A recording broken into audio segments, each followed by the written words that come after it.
Plants, the green frontier. These are the discussions of the podcast Horticult. Its continuing mission to talk about strange new cultivars, to seek out new flowers and plant them, to boldly garden like no one has before.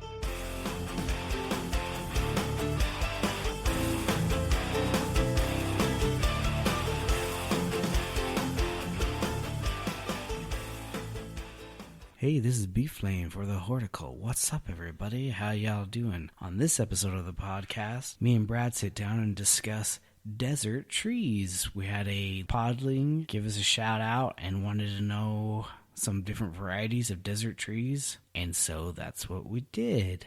So we go over some small, medium, and large desert trees. We pick out the ones that we're more familiar with, and we go over their traits and talk about them. So if you listeners out there would like us to have a topic, feel free to get us on Facebook. We have our Instagram, our Twitter, email is thehorticult@gmail. Just send us a message and we'll do the best we can to get out an episode. And so let's get it on. I'm B-Flame. And I am B-Rad. And we are the Horticult. Thanks for coming along for the ride. You're welcome. On this episode of the podcast, we have a question from a listener, you might say, a podling. Right? A podling, yeah. And he found our podcast while working in the Nevada desert. He's from California, and he would like to know what are some ultra-hardy tree species for our Mountain West deserts. Okay. So I've done some little research. I'm not super experty on the deserty. We're desert, but we're kind of a different kind of desert. It's a high mountain desert. Yeah, so I'm not sure what part of Nevada he's working in. So if he's in the southern part with Vegas and stuff, or the Mojave Desert. What jumps out at me right off the bat is the mesquite. And of course, he's probably very aware of that. It's everywhere. I was able to find a list of species. So this guy, he breaks the trees down into small, medium, and large. Right. The mesquites are in the small. And what is that? In feet, what are we talking about? It looks like 10 to 30, 25, 30. 30 is the max. Looks like 8 is the smallest. So anywhere in between that range. Between 8 and 30 in width and height? In width and height. Okay, that's fair. The mesquites, it looks good. They are low in the water use. That's how I was kind of trying to determine hardiness, because this is, if you're in the desert, you're probably going for more heat hardy than cold hardy. It does get extremely cold at night. Well, and that fluctuation between the super hot, the night temperatures can be considerable, like a huge drop. So plants and trees and whatnot need to be dynamic to uptake water and even protect their bark. 3 characteristics that I came up with that kind of categorize. They grow slow. They're slow growers for the most part. Okay. I would say the majority of desert trees and shrubs are going to be a slower, because they just don't have as many resources. It's part of their conserving the water issue going on, so they're going to be smaller. Okay. Thorns, they're going to have thorns. Some of them. That's what makes me think of a desert trees have thorns. Yeah. I mean, what's the purpose of that? I mean, just to protect from animals trying to get their goods. Chomping on their cambium, their bark, right? And their leaves are going to be smaller. So that's another adaptation, maybe even like fuzzy, you could say, fuzzy leaves. What's the advantage to? They're not going to transpire as much. Okay, yeah. Because there's not as much surface area. So very shady plants. Shady individual. Shady. Yeah, no, you right. gotta watch out for them shady suckers. Those the plants that are like the shade have very large foliage, because they're trying to absorb as much light as possible. But the desert guys, they have as much sun as they want. So they have smaller little leaves. So they're not getting overheated. Openings in the pores in their leaf. In their stomati. Their little stomati. Their leaf mouths. But those are just the ones that I was thinking of. I mean, that's just me in general. When you talk about desert, those are the things that come to mind. Well, Spines, and that's that's perfect, because like the mesquite tree and shrub, they definitely have the small little tiny, ovate shaped leaves. So if we go through the mesquite, well, there's 3 on this list. I'm not going to go over them all. I'll just say mesquites, and they're 25 to 30 feet height, width. They are spring and summer flowering. Mm-hmm. They are deciduous, so they're dropping their leaves. These guys say fast. Okay. Fast grower. Mm-hmm. But in desert terms, that's slow to regular, but they're on the very low. They're on the low on the water usage. So don't put it like in the lowest part of your yard, right? I mean, and they do have them thornies. Yes. All 3 of those varieties have the thornies. This one gives us a landscape use. The uses for the mesquite would be a wall or screen and a wildlife habitat. Those are probably very native. Is there any other mesquite? Oh, there's another one, Chilean mesquite. Yeah, that's it's a 30-30, height 30-30. One of my favorites in the small category would be the chased tree. Okay, so vitex is another word for it, another term, and which is the genus. Okay, so I have a little bit of experience with this particular shrub. It's in my backyard. It can tolerate here where we're at, which is much colder, right, and much higher in elevation. What's interesting though is that it does so on here it shows that tree can get to 25 feet tall and wide. The one that I have, because of the cold, dies back, not to the ground completely, but it dies back to really a nice shrub size, a 3-4 foot shrub. It has this great 7 leaflet palmate shaped leaf. Palmate shaped leaf. Super unique. And it's quite tolerant of many locations and pollution and things like that. So, and there's probably many other great things about it as well. Butterflies, things like that. That's one of his attributes. It says butterflies. Oh, peppery scent. Is that true? Never thought about that. I'll have to sniff it next time. And it's a colory cultivar. Has colory cultivars. Yeah, it has these beautiful purplish kind of spiky flowers. Really, really beautiful. So it says it's a medium on the water use.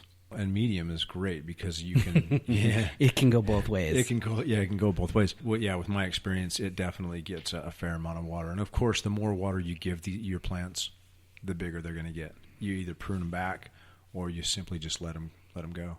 So there's a lot on this list that I'm not super familiar with.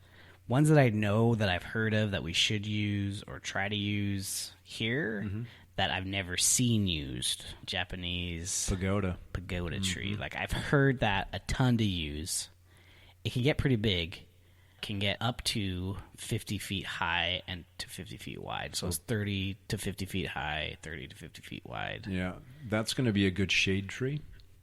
So yeah, this one is creeping into the medium size. So the medium size is from 20 to 50, looks like. You've heard of golden rain tree?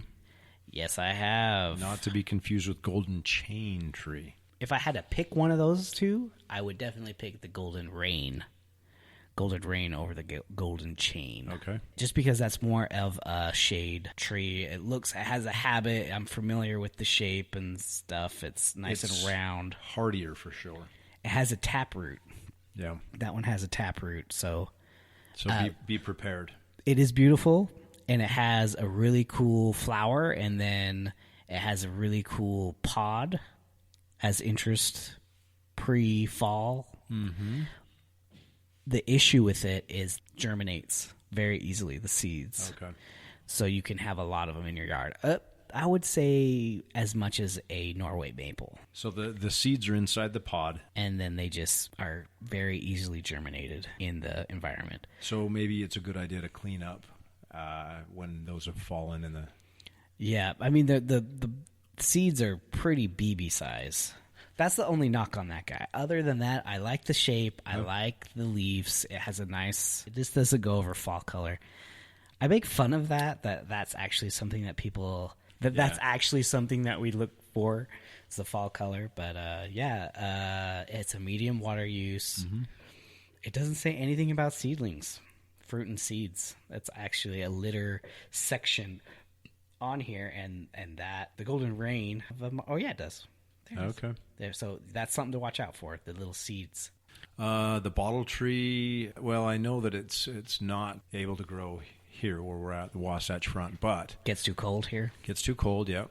But I have seen it in the desert areas in Arizona and Nevada. It's beautiful. It's a nice landscape. It's smaller leaves. So it has green trunk? Green trunk would be like the bark. And the bark is, usually when it's green, it's thin. It's thin cell walled, and so it's very susceptible to maybe cold damage. I can picture it as I'm driving down into the desert. I can see this tree. But anyway, really why people use this tree so much is the flower. The flower is fantastic. Chinkapin oak? That we use here in the Wasatch Front. It's kind of a new one. You don't see that a lot, but it has pretty unique. It's an oak tree, so it has that same lobed leaf. So I wanted to ask you real quick. On this little graph we have, it says tree type, semi-evergreen. So it just goes over, it just says seasonally they'll drop sometimes. So example, they may shed their foliage for a very short time in the late winter and rejuvenate rather quickly. Okay. So this is semi-evergreen. Or they won't lose all of them. Yeah. They'll just lose some of them for a fraction of the year and it'll grow back.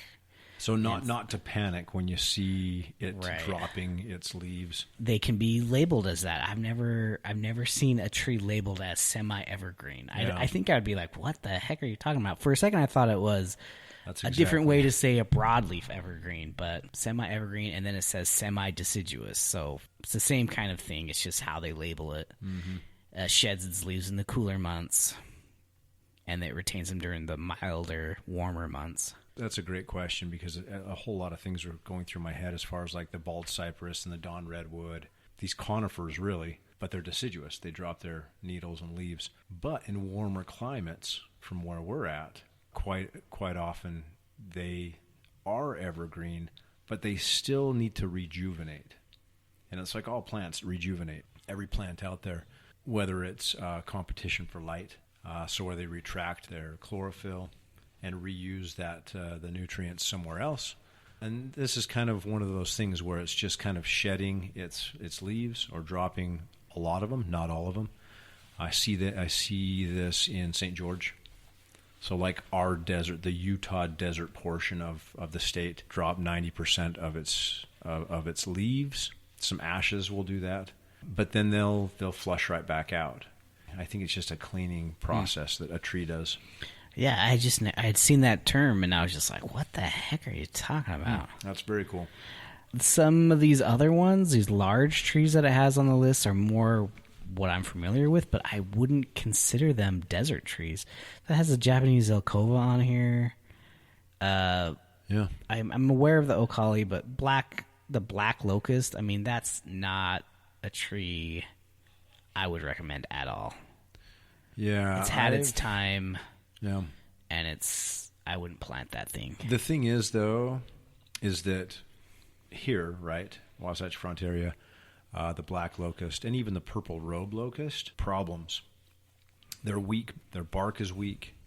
Their trunk is weak, and their branch unions are quite weak. And so wind, snow load, problems.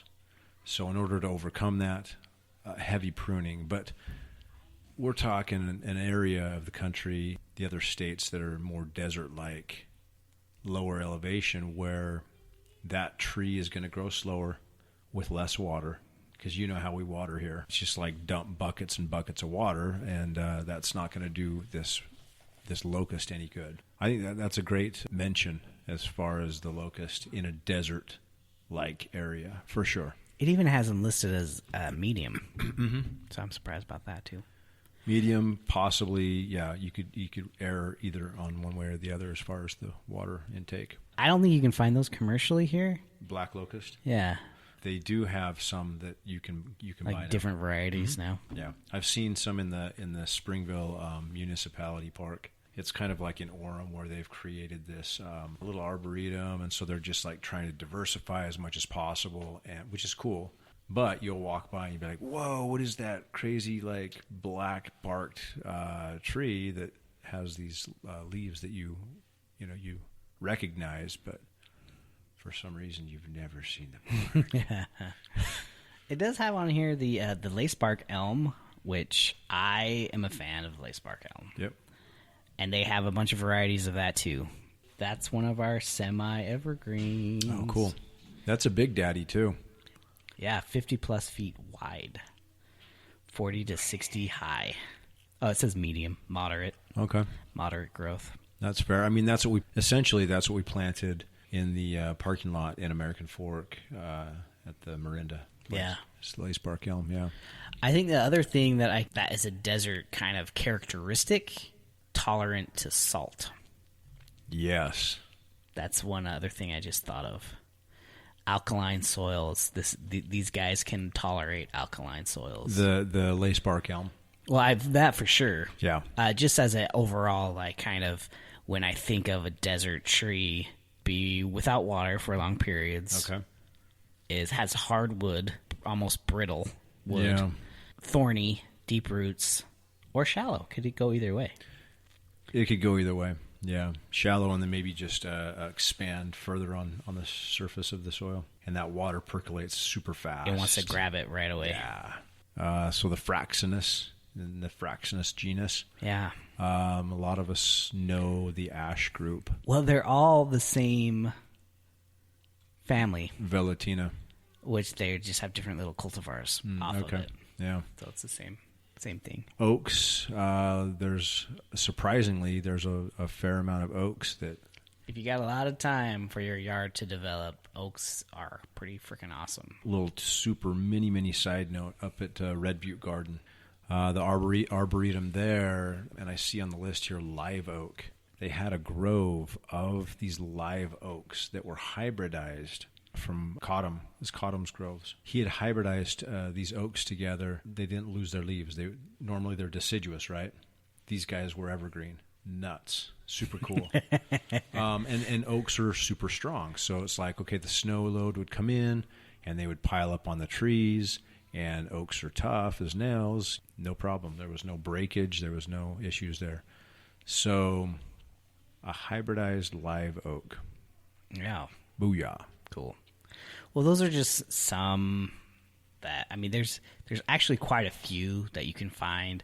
Some are going to be more hardy to fit your situation than others. Always thinking about like soil and pHs and stuff. I think these guys have adapted to those kind of maybe pHs that aren't as desirable. That's why they can grow where they can grow. They're going to want most desert areas sand. So they're accustomed to that very well-drained soil. Well-drained soil, which is not really... I mean, we have that here, but it's in certain pockets. I would say most of our soil is more the clay. At least that down in the basin. Yeah, and that's where I live. All the rich people live on the hill, so they have sand. They have the rocky scree, the sandy, sharp drainage. Yeah. Hopefully this will help our listener, Zane, out on his stuff. So thank you, Zane. All right. We'll see you later. Later. All right, well, there we go. That was episode number 97, Desert Trees. So I want to thank Brad for coming out and doing this podcast with me. I want to thank our podling Zane for the topic. Thank you so much for sending us a message. If any other podling out there listening would like to have us do a topic for them, just give us a little shout out and we will do it. You can find us on all them other social medias, Facebook, Twitter, Instagram. They're all the Horticult. At Horticult or at the Horticult. You could email us at thehorticult@gmail.com. And don't forget about the YouTube. We have a YouTube channel, the Horticult. Thanks so much, and plant on, Babylon.